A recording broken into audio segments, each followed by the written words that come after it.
As we get closer towards the end of the year, it's about time to maybe look at some of the holdings within our portfolios and to review their individual performances. This is to see and identify which ones have outperformed or underperformed, and whether or not they still fit with your portfolio goals or composition. And in this video, I'll go over what I've looked at and over the exact reasons for making this change in selling out of HTAE. This was one of the longest held holdings in the portfolio, having held it for 3 years since its inception. It has also been one of my larger positions, and has been a great performer during the time I've held it. If you haven't subscribed to the channel yet, I'd appreciate your support. Now let's get into the video and why I sold out of HTAE.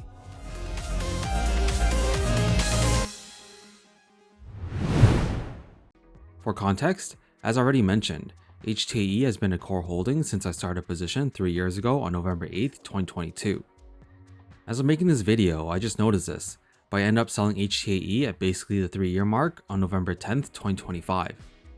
Over this time, it's acted as a stable holding that I don't bother looking at or have to even think about, because my average cost on it was quite low. Most of this can be attributed to the timing, because 2022 was a year where the entire market was crashing. And at the time this ETF came out, the entire tech sector was just starting to bottom out and recover in a really big way, as you probably noticed in the last 2 years. This meant that I was basically up and in the green throughout the entire duration that I've owned it.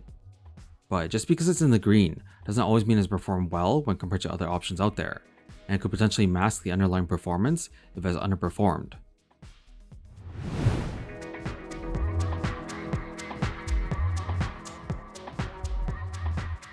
So by going through this exercise of reviewing your holdings, I'll be able to help you understand and identify why an ETF could be outperforming or underperforming other similar options out there. As for how we're going to be doing this, it is through the Canadian covered call ETF dashboards that I've built. These were specifically created to compare the total return performance of ETFs with varying strategies that have similar underlying holdings. This is a tool that has been available on my Patreon, which I think has been a bit underappreciated. But hopefully with this video you can get a better sense of why I went ahead and building it and how useful it can be. So as a Patreon member, you'll be given access to a range of sector-specific dashboards along with a growing number of community spreadsheets. As HTAE is a collection of technology holdings, we'll scroll down to open the technology spreadsheet. Here on the spreadsheets, the first thing you'll see is a chart for the total return comparisons year-to-date performance. The main thing to point out is that even though this is meant to compare similar ETFs, technology is a very broad sector, and every ETF has a different mix of underlying holdings. So when looking at these comparisons, you have to dig a bit deeper into why each one has performed the way they have. In the case of HTAE, at the time of recording, it has a total return of 11.83% year to date. Visually, you can see that it is one of the lower performing ones out of the group, and has actually underperformed even the S&P 500 indexes in VFV and VSP. Now, the question is, why is this the case? A technology ETF should have outperformed the S&P 500 this year because of the strong surge in AI. There could be a wide range of things to explain this underperformance, but because I don't know all the intricacies and trades, I can only make some surface level guesses. The first reason that most people are going to point out right away would be that the cover call strategy capped all the gains. While I would agree that it could partially be the case, there are also a few other reasons to also consider. And there's actually one larger overall reason I think that likely caused a majority of the underperformance. But before we get into what it is, let's first go over the details for HTAE's strategy by scrolling down in the spreadsheet. So HTAE is Harvest's Tech Achievers Enhanced Income ETF, meaning it uses covered calls with a monthly distribution and has a current yield of 11.26%. Further down, we see other information, where it also uses 25% leverage with up to a 33% portfolio coverage ratio. What this means is that Harvest only uses up to 33% of the portfolio for covered calls, and the other 67% will be uncapped and participate in the underlying price movements of the stocks. All that is fine and is typically similar to many other covered call strategies out there. The next important step is to look at the underlying holdings, and this is something many people neglect to do. But as we see here for HTAE, all it holds is actually another Harvest ETF called HTAE, which is just HTAE without the leverage component. So scrolling up a bit to HTAE, we can see similarly it is the Harvest Tech Achievers Growth and Income ETF, and this pays out a monthly distribution with an 8.79% yield currently. As for the other information, it is similar to HTAE, where the portfolio coverage ratio is also 33%, but the difference is that HTAE doesn't use any leverage. Now just below this are the actual holdings, and adding them up, we get a total of 20 companies. Among them are 5 of the Mag 7, minus Amazon and Tesla. The rest of the holdings are various other tech companies. But even this isn't exactly the reason for the underperformance, as I would say 20 holdings isn't exactly concentrated, but also isn't entirely diversified. So it sits somewhere in between in that aspect. Where the real reason lies, in my opinion, is if we go back up and read the first line in the description of the ETF. What it says here is that Harvest Tech Achievers Growth and Income ETF is an equally weighted portfolio of 20 large cap technology companies that is diversified across the global technology sectors.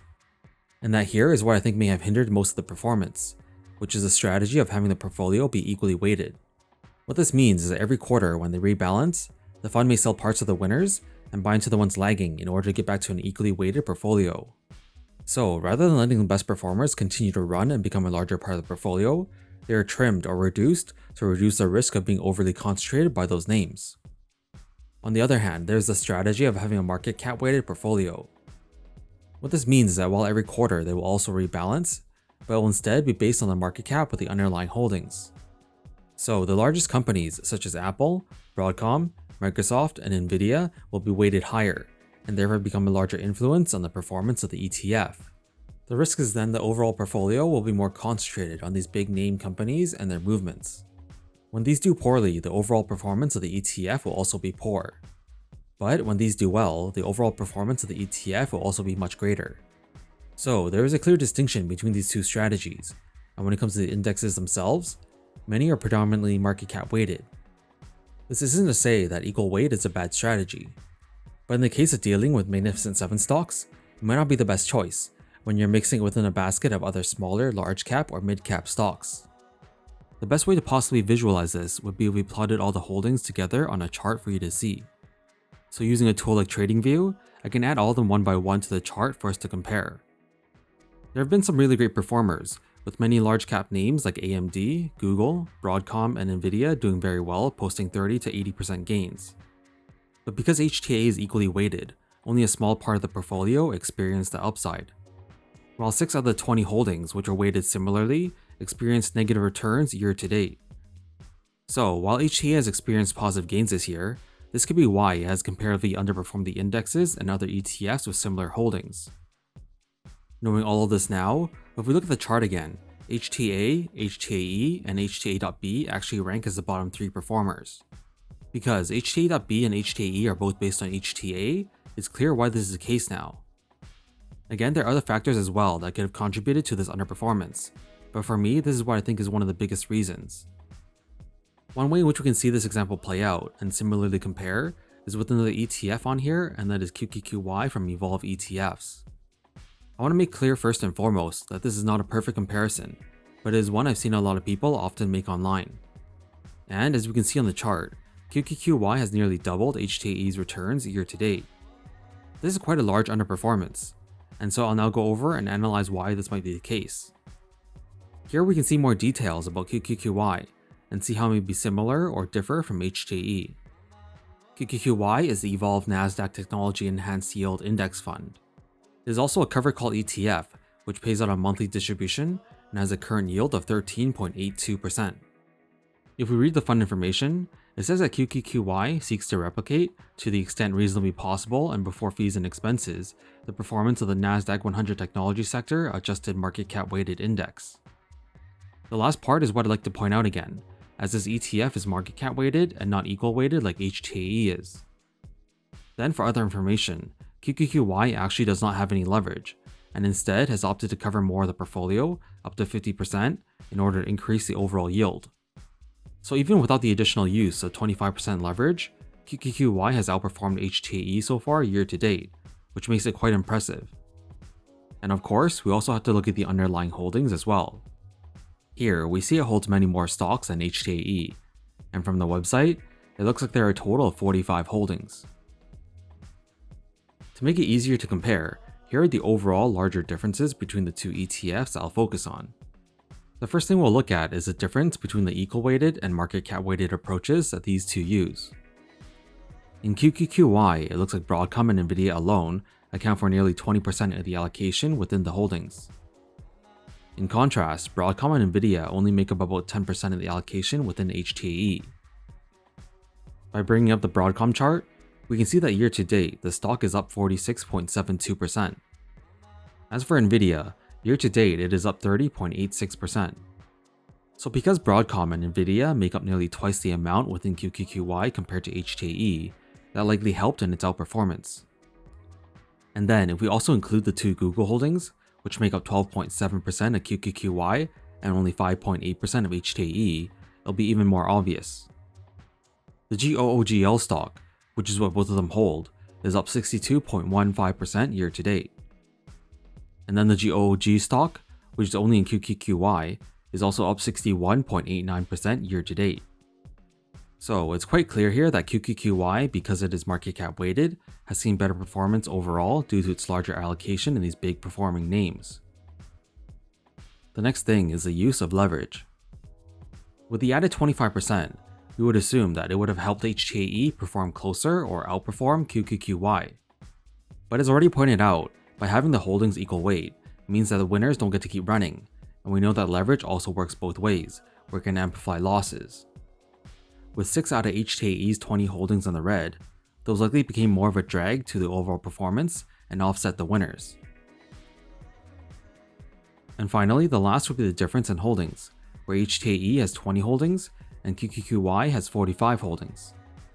While a more concentrated basket of holdings should generally outperform because of the higher allocation per position, the risk is a selection of underlying holdings. And in the case of HTAE, as already mentioned, 6 out of the 20 holdings are currently in the red. In contrast, QQQY seems to overall contain more winners and bigger winners. Though many of these are smaller positions because the ETF is market cap weighted, in totality though, it could also meaningfully contribute to the outperformance as well. So as you can see, this difference between equal weighted and market cap weighted can be a big impacting factor when it comes to choosing an ETF.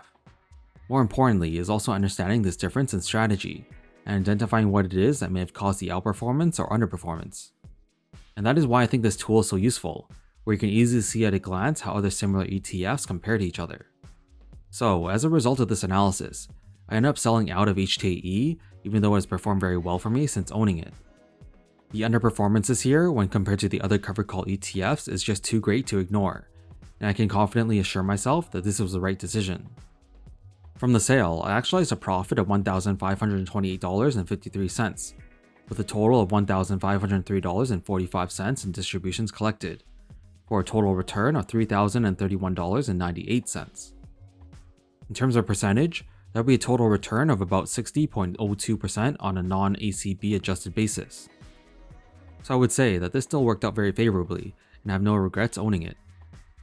Hopefully all this was insightful for you, and that I give you better insight into how I look at using the spreadsheets for analysis. If you're interested in accessing these spreadsheets for yourself, you can head over to my Patreon to become a member. There's also a much more detailed video that I made on these spreadsheets that you can watch next. I'll link to the specific video after this in the end card, and remember to subscribe if you haven't yet. Thanks for watching, and I'll see you in the next video.